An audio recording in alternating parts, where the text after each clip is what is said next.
Hello everyone. आज की कहानी है मुंशी प्रेमचंद्र रचित नैराश्य लीला। एक बार की बात है, अयोध्या में एक सम्मानित पंडित रहते थे जिनका नाम हृदयनाथ था। भले ही उनके पास बहुत धन दौलत न था, लेकिन वे थोड़े में ही संतोष रखते थे। हालांकि उनके पास जो कुछ मकान थे, उनसे आने वाले किराए से उनका गुजर बसर हो जाता था। किराया बढ़ाने के साथ ही उन्होंने एक सवारी खरीद ली थी। जिंदगी का तजुर्बा होने के बाद भी किस प्रकार से जीवन यापन करना है, इसका बहुत कम ज्ञान था उन्हें। जैसे वे थे वैसे ही उनकी पत्नी थी, जागेश्वरी। उन्हीं की तरह समाज के रीति रिवाजों से डर कर रहने वाली। दोनों के विचार कभी अलग नहीं हुए। पत्नी के लिए पति की आज्ञा सर्वोपरि थी।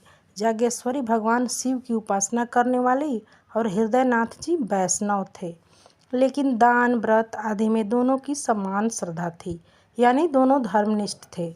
उनकी एक पुत्री थी, कैलाश कुमारी, जिसकी शादी उन्होंने 13 साल में ही कर दी थी। अब उन्हें उससे एक पुत्र की लालसा थी, जिसके नाम वे सब कुछ करके धर्म ध्यान में लग जाना चाहते थे। शायद भाग्य को यह मंजूर न था। कैलाश कुमारी की शादी के बाद ही उसके पति की मौत हो गई और वह विधवा हो गई। पूरे घर में शोक का माहौल था, लेकिन कैलाश कुमारी, जिसे विवाह का मतलब ही नहीं पता था, वह अपने माता पिता को रोता हुआ देख खुद भी रोने लगती थी। उसे नहीं पता था कि वे क्यों रो रहे हैं। वह तो सिर्फ अपने माता पिता को रोते देख रोने लगी। उनका अपने उस बेचारी को तो पति का भी भी नहीं मालूम था। वहीं जब भी माता पिता अपने बेटी का चेहरा देखते तो दुख से और रोने लगते थे। कैलाश कुमारी को लगता कि महिलाएं पति के लिए मृत्यु के बाद इसलिए रोती हैं क्योंकि पति महिला और बच्चे का पालन पोषण करता है। ऐसे में उसे चिंता करने की क्या ज़रूरत, क्योंकि उसके पास तो उसके माता पिता हैं जो उसकी सारी इच्छाएं पूरी कर सकते हैं। कैलाश कुमारी को बस यह दुख था कि उनकी सहेलियां उनके साथ खेलने न आती। जब वह माँ से सहेलियों को खेलने बुलाने की आज्ञा लेने जाती तो माँ फूट फूट कर रोने लगती। इसलिए उसने माता के पास जाना ही छोड़ दिया और अकेले बैठकर किस्से कहानियाँ पढ़ा करती। उसके अकेले रहने से माता पिता को लगा कि बेटी बहुत दुखी है और अकेले रहकर शोक मना रही है। एक दिन पिता हृदयनाथ ने अपनी पत्नी से कहा, मेरा मन करता है कि यहाँ से कहीं दूर चला जाऊँ। अब मुझसे बेटी का दुख देखा नहीं जाता। जागेश्वरी, मैं भी यह सब नहीं देख सकती। भगवान, मुझे अब और नहीं जीना है। हृदयनाथ, अगर हमारी बेटी दुखी रही तो बहुत बुरा होगा, हमें कुछ करना चाहिए। जागेश्वरी ने कहा, मेरी तो कुछ समझ में नहीं आ रहा, आप ही बताइए। हृदयनाथ, हम लोगों को इस प्रकार से मातम मनाना छोड़कर उसका दिल बहलाना चाहिए। तुम उसका मन कुछ न कुछ मनोरंजन करके बहला दिया करो। जागेश्वरी, हाँ, मैं ऐसा ही करूँगी। पहले तो मैं उसे देखकर रो पड़ती थी, लेकिन मुझे खुद को संभाल कर उसका शोक दूर करना पड़ेगा। हृदयनाथ बोले, अब मैं भी उसके दिल को बहलाने का प्रयास करूँगा। हमें उसे हर समय मनोरंजन में लगाए रखना चाहिए। दोनों ने ऐसा विचार बनाया और फिर कैलाशी के लिए मनोरंजन के सामान इकट्ठा करना शुरू कर दिए। इससे हंसते हुए बात करना, घुमाने ले जाना, नदी में नाव की सैर कराना, रोज़ थिएटर ले जाकर नए नए नाटक दिखाना उनकी दिनचर्या का हिस्सा था। हृदयनाथ भी कभी उसे कश्मीर का दृश्य, तो कभी स्विट्जरलैंड की झांकी और झरने दिखाते, तो कभी ग्रामोफोन पर गाने बजाकर सुनाते। कैलाश कुमारी इन सब के खूब मज़े लेती। अब उसकी सहेलियां भी आने लगी थी। इस प्रकार कुछ साल कैसे निकल गए पता ही नहीं चला। कैलाशी को भी इन सब की आदत हो गई और वह बिना इन सब के एक दिन भी चैन से नहीं रह पाती थी। उसे थिएटरों और फिर सिनेमा, उसके बाद मैस्मेरिज्म और हिप्नोटिज्म वाले नाटकों की आदत हो गई थी। साथ में ही ग्रामोफोन पर आने वाले नए रिकॉर्ड भी सुनने लगी और नए संगीत की लत भी लग गई। उसे अब बाहरी दुनिया से कोई मतलब नहीं था। वह तो अपने काल्पनिक संसार में डूबी रहती थी। कैलाशी अपने सहेलियों से भी घमंड भरी बातें करती और कहती, यहाँ के लोगों को जिंदगी जीना नहीं आता है, जीवन तो विदेश के लोग जीते हैं मनोरंजन के साथ, इसलिए वे इतना खुश रहते हैं। किसी भी कार्यक्रम में माँ और बेटी साथ जाते थे। उनका इस प्रकार से घूमना और सैर सपाटा लोगों को देखा नहीं गया। लोगों का मानना था कि विधवा औरत को सिर्फ पूजा पाठ तीर्थ व्रत करने चाहिए, यह मनोरंजन उनके लिए नहीं होते हैं। कैलाशी के माता पिता को शर्म करना चाहिए कि इस प्रकार से बेटी को सिर पर चढ़ा रखा है। महिलाएं बोलती, बाप तो ठीक है, लेकिन माँ ने भी बिल्कुल नहीं सोचा कि दुनिया वाले क्या कहेंगे। इस प्रकार से लोगों में बातें होने लगी। लेकिन एक दिन सभी स्त्रियों ने जागेश्वरी के यहाँ जाने का फैसला किया। उनके जाने पर जागेश्वरी ने बड़े ही आदर सत्कार से उनका स्वागत किया। फिर कुछ देर यहाँ वहाँ की बातें करने के बाद एक स्त्री ने कहा, बहन तुम तो आराम से हो, तुम्हारे दिन हंसी खुशी से निकल जाते हैं, हमारे लिए तो हर दिन पहाड़ जैसा कटता है। तभी दूसरी औरत ने कहा, आखिर तुम्हारे पास इतना समय कैसे मिल जाता है? हमारा दिन तो चूल्हा चक्की करते हुए निकल जाता है। जब समय मिलता है तो कभी बच्चे को संभालो तो कभी घर वालों को। हम तो पूरी कठपुतलियों के जैसे नाचते रहते हैं। तभी तीसरी औरत ने व्यंग करते हुए कहा, इसमें सोचने वाली क्या बात है? यह सब करने के लिए जागेश्वरी जैसा कलेजा चाहिए। तुम लोग तो राज सिंहासन के बैठने के बाद भी रोती रहोगी। इस बात पर एक वृद्ध महिला बोल उठी, ऐसा भी दिल किस काम का जो दुनिया कितनी भी मजाक उड़ाए फिर भी कोई फर्क न पड़े। वह दिल किसी पत्थर से कम नहीं है। हम गृहिणी हैं और हमारा काम गृहस्थी को संभालना है, मौज मस्ती करना नहीं। महिलाओं के द्वारा इस प्रकार मजाक उड़ाने पर जागेश्वरी ने अपना सिर नीचे कर लिया। महिलाओं का काम हो चुका था। उनका उद्देश्य उसके मन को तड़पाना था। जागेश्वरी को सबक मिल चुका था। महिलाओं के जाने के बाद उसने यह सब अपने पति से कहा। वह मायूस होकर बोलने लगे, अब क्या करें? जागेश्वरी, आप ही कुछ विचार करो। हृदयनाथ लंबी सांस छोड़ते हुए बोले, पड़ोसियों ने मजाक उड़ाया है और यह एक दिन होना ही था और सही भी है। मुझे खुद पता चल रहा है कि कैलाशी के हाव भाव बहुत बदल गए हैं। विधवाओं के लिए यह सब करना ठीक नहीं है। अब यह सब बंद करना होगा। जागेश्वरी टोकते हुए बोली, पर कैलाशी को तो इन सब की आदत हो गई है, वह कैसे रहेगी इन सब के बिना? हृदयनाथ, हमें यह सब रोकना पड़ेगा। धीरे धीरे घर का माहौल बदलने लगा। हृदयनाथ शाम को ग्रामोफोन की जगह धर्म ग्रंथ पढ़कर सुनाने लगे। घर में माँ और बेटी धर्म निष्ठा का पालन करने लगे, संयम और उपासना करने लगे। गुरुजी ने कैलाशी को दीक्षा दी और सभी महिलाओं ने वहां आकर उत्सव मनाया। अब माँ बेटी गंगा स्नान करने लगी, मंदिर जाती, एकादशी का निर्जला व्रत रखती। गुरुजी कैलाशी को रोजाना संध्या के समय धर्मोपदेश देते। कैलाशी को कुछ दिनों तक यह सब कष्टप्रद लगा, लेकिन थोड़े ही समय में उसे इन सब में रुचि होने लग गई। उसने मनोरंजन का मार्ग छोड़कर अध्यात्म और त्याग का मार्ग अपना लिया। उसे पति और अपनी स्थिति का मतलब समझ आने लगा। अब उसने प्रायश्चित करने का मन बना लिया। वह साधु महात्माओं की सेवा करने लगी और यहाँ तक कि 3 साल में ही उसने संन्यास लेने का सोच लिया। जैसे ही माता पिता को इस बात का पता चला, उन्होंने अपना सिर पकड़ लिया। माँ ने कहा, बेटी अभी संन्यास लेने की तुम्हारी उम्र नहीं है, ऐसी बातें मत सोचो। कैलाशी, माँ इन सब झंझटों को जितने जल्दी छोड़ दिया जाए उतना ही अच्छा है। हृदय, क्या घर में रहकर इन सब से मुक्ति नहीं मिल सकती है? तभी माँ ने कहा, इन सब से बदनामी होगी। कैलाशी, जो भगवान के चरणों में अर्पण हो जाते हैं उन्हें बदनामी की चिंता नहीं होती। जागेश्वरी, बेटी हमें तुम्हारा ही आसरा है, अगर तुमने संन्यास ले लिया तो हम किसके सहारे जिएंगे?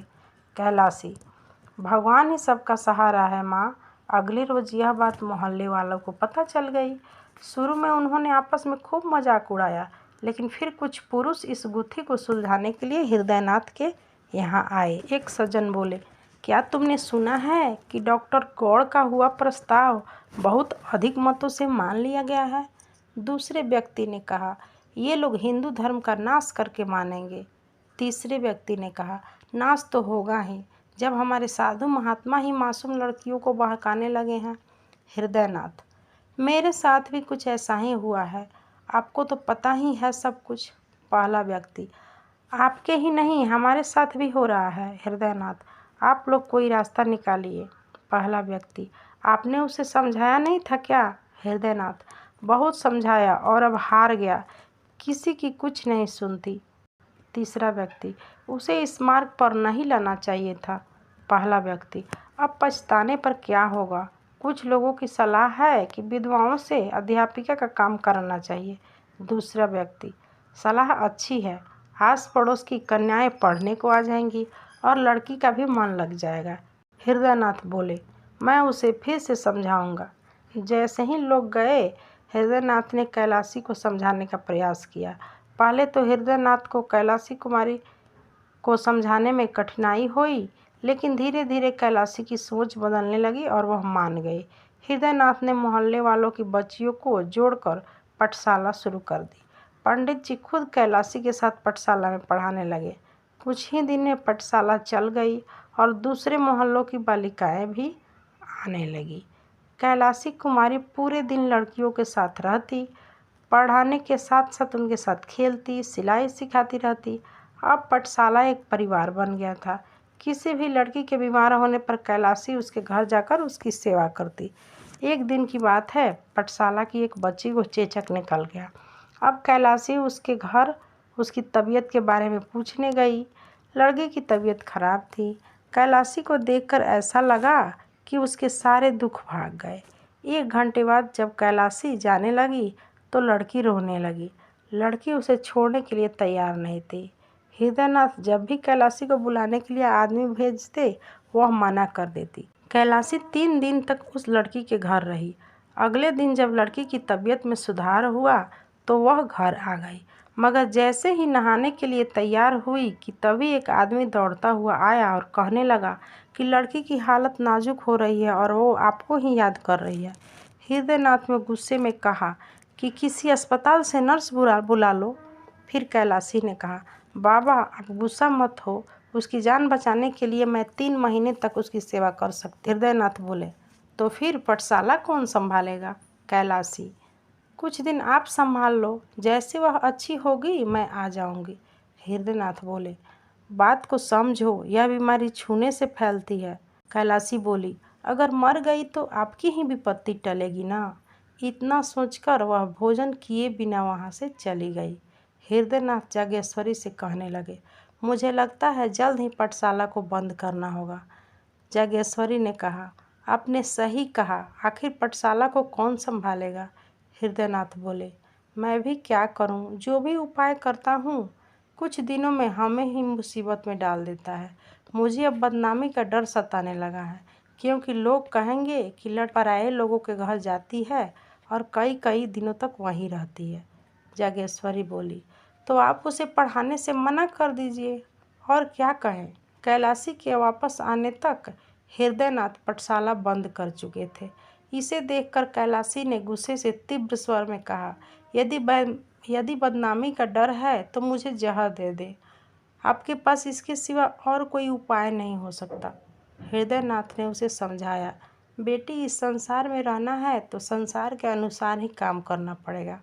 कैलाशी, अगर ऐसा है तो मुझे बताइए कि ये लोग आखिर क्या चाहते हैं मुझसे।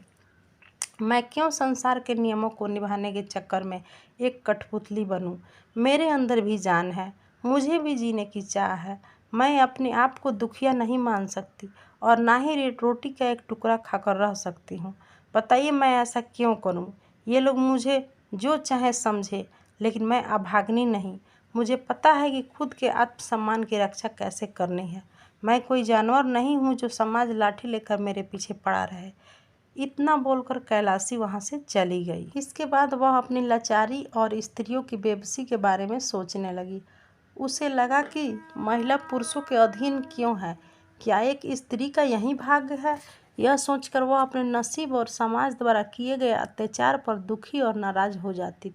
पाठशाला के बंद होने के बाद कैलाशी को पुरुषों से अंदर ही अंदर जलन होने लगी। महिलाओं की बेबसी पर कैलाशी बार बार झुंझला जाती। एक दिन की बात है, उसने अपने बाल गूंथकर जूड़े में गुलाब का फूल लगा लिया। जैसे ही माँ ने उसे देखा तो गुस्से में होठों से जीभ दाब ली। ठीक ऐसे ही एक दिन उसने रेशमी साड़ी पहनी, जिसे देखकर आस पड़ोस की महिलाओं ने खूब आलोचनाएं की। अब वह एकादशी व्रत भी नहीं रखती थी, साथ ही कंघी और आईना को वह छोड़ने लायक नहीं समझती थी। शादियों के दिन शुरू हो गए। मोहल्ले की सभी स्त्रियां गैलरी में आकर दूल्हे को देखती। कैलाशी कभी भी इन बारातों को नहीं देखती थी। उसकी नज़रों में बारातों का मतलब था यह सीधी सादी लड़कियों का शिकार है। बारातियों को वह शिकारी कुत्ते समझती। उसे बस यही लगता कि यह शादी नहीं बलिदान है एक महिला का। दिन गुजरे, तीज का व्रत आ गया। घरों में सफाई के साथ स्त्रियां व्रत रखने की तैयारियां करने लगी। वहीं व्रत की तैयारी जागेश्वरी ने भी की। अपने लिए नई नई साड़ियाँ मंगाई। हमेशा के जैसे कैलाशी के ससुराल से भी कपड़े और मिठाइयाँ, खिलौने आदि आए। यह विवाहित महिलाओं का व्रत है, लेकिन विधवा भी इसे रीति रिवाजों से करती है। उनका संबंध पति से शारीरिक नहीं बल्कि आध्यात्मिक होता है। अभी तक तो कैलाशी यह व्रत रखती थी, लेकिन अब उसने निश्चय कर लिया कि वह व्रत नहीं रखेगी। माँ ने सुना तो सिर पीट लिया। वह बोली, बेटी, यह व्रत रखना हमारा धर्म है। कैलाशी बोली, अगर यह हमारा धर्म है तो पुरुष महिलाओं के लिए व्रत क्यों नहीं रखते हैं? जागेश्वरी ने कहा, पुरुषों में इसको निभाने की रीत नहीं है। कैलाशी बोली, वो इसलिए कि जितनी महिलाओं को मर्दों की जान प्यारी है, उतनी मर्दों को महिलाओं की प्यारी नहीं। जागेश्वरी बोली, तू ही बोल कि महिलाएं मर्दों की बराबरी करे भी तो कैसे करें? उसका धर्म है अपने पति की सेवा करना। कैलाशी बोली, यह मेरा धर्म नहीं है। मेरा धर्म केवल आत्मरक्षा है और कुछ नहीं। जागेश्वरी बोली, बेटी, एक बार फिर सोच ले, गजब हो जाएगा। क्या कहेगी ये दुनिया? कैलाशी बोली, क्या माँ, आप फिर उसी दुनिया को लेकर बैठ गईं? मुझे खुद की आत्मा के अलावा किसी का डर नहीं। हृदयनाथ को जागेश्वरी ने ये सारी बातें बताई। वे चिंता में डूब गए। उनके मन में हुआ, क्या मतलब है इन सब का? क्या उसके अंदर आत्मबोध हुआ है, या फिर यह सब नैराश्य है? वैसे भी जब धनहीन व्यक्ति का कष्ट दूर नहीं होता तो लाज को छोड़ ही देता है। इसमें कोई शक नहीं कि नैराश्य यानी निराशा ने ही यह रूप ले लिया है। इससे दिल के सारे कोमल और अच्छे भाव खत्म होने लगते हैं और अचानक अलग सा बदलाव होने लगता है। इंसान जगहंसाई पर भी गौर नहीं करता। उसके लिए दुनिया के मानो सारे रिश्ते ही टूट से जाते हैं। इसी को नैराश्य यानी निराशा की आखिरी स्थिति माना जाता है। हृदयनाथ अपने विचारों में खोए हुए थे। तभी जागेश्वरी ने पूछा, अब क्या करेंगे? हृदयनाथ ने कहा, क्या बताऊं अब? जागेश्वरी ने फिर पूछा, आपके पास कोई और उपाय है क्या? हृदयनाथ ने असहाय होते हुए कहा, अब तो एक ही उपाय हो सकता है, लेकिन उसके बारे में मैं बात नहीं कर सकता।